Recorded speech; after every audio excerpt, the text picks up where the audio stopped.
there, it must be about, what, 5 months since we last spoke, and I can see a lot of work has been carried out. Please tell me about what has been happening.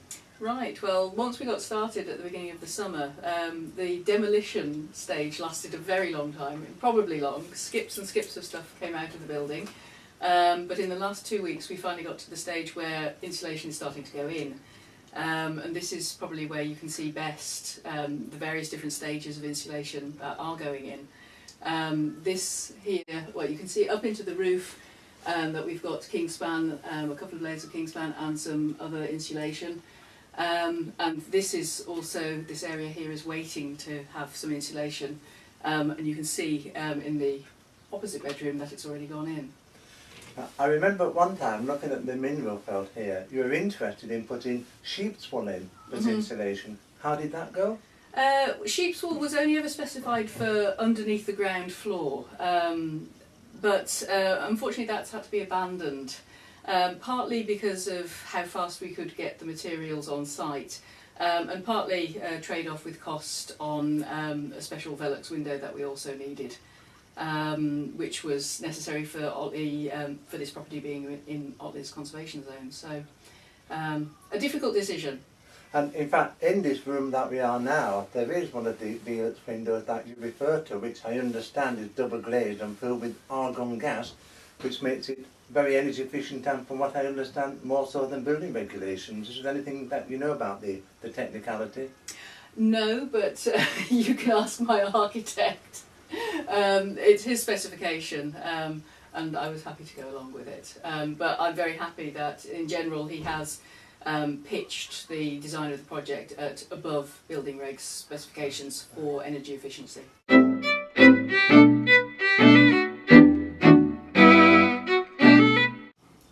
Well, Thea, this is an interesting part of the work that you're doing here, and it's very interesting to see how you've dealt with this solid wall. Solid walls don't have the cavity, so you can't insulate inside, but what you've put on here is a baton and then the insulation fastened on the outside. This is a great way of doing it. I guess you haven't done this in every room? No, because it takes up obviously that bit more space. Yeah. So in rooms where space has been an issue, we've had to compromise on that. But in this larger room it's okay? Yeah, absolutely. Okay. Up here you're going to have some more insulation going in underneath these floorboards. But this ceiling hasn't been finished yet because we're waiting on getting a central heating system installed, and the pipework for the radiators needs to be installed before we can finish doing that insulation.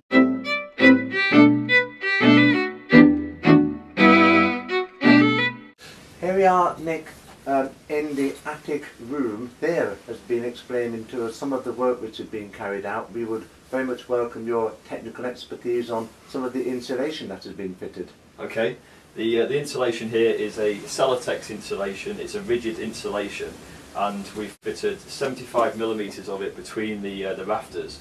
There's a further 50mm below the rafters, followed by a vapour barrier which stops moisture and condensation from collecting in the roof structure, and then underboarded with plasterboard. Also here we've added some insulation to the purlin, and this is a 50mm insulation with a plasterboard over, and that stops heat escape through that element of the roof. The insulation is then carried up the roof plane and into the reveals of the Velux window. The Velux window that's fitted has a Protec Star glass in it, which is an upgraded glass that stops heat loss through it, and it also stops as much sound transmission from the outside. All in all, the roof will achieve a U value of around 0.20. Welcome, Chris, as the building contractor doing all this work. We're in the rear attic room now. It would be very useful if you could explain to us just how you fit all this insulation. Well, what we've done initially is we've stripped all the ceilings off, the all latten plaster, and removed it, so it gives us access to the roof rafters to put the insulation, the Celotex, between, to create space for extra installation with insulation over, screwed back into the rafters to trap it in. And then what we'll be doing after that, we'll be putting a plasterboard on, vapour barrier, and then a plasterboard over to create a skim finish, and it'll create a very good U value.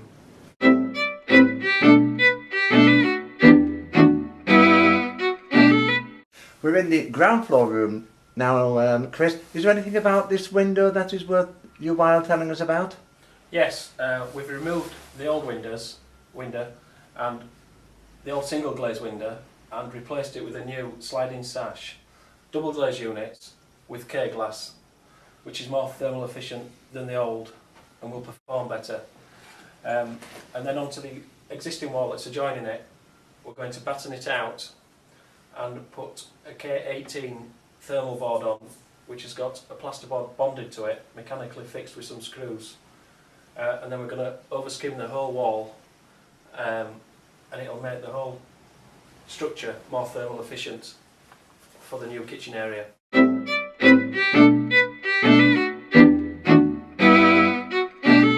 Earth wool insulation, manufactured by Knauf. It's carbon zero. There's less chemicals used in its manufacture.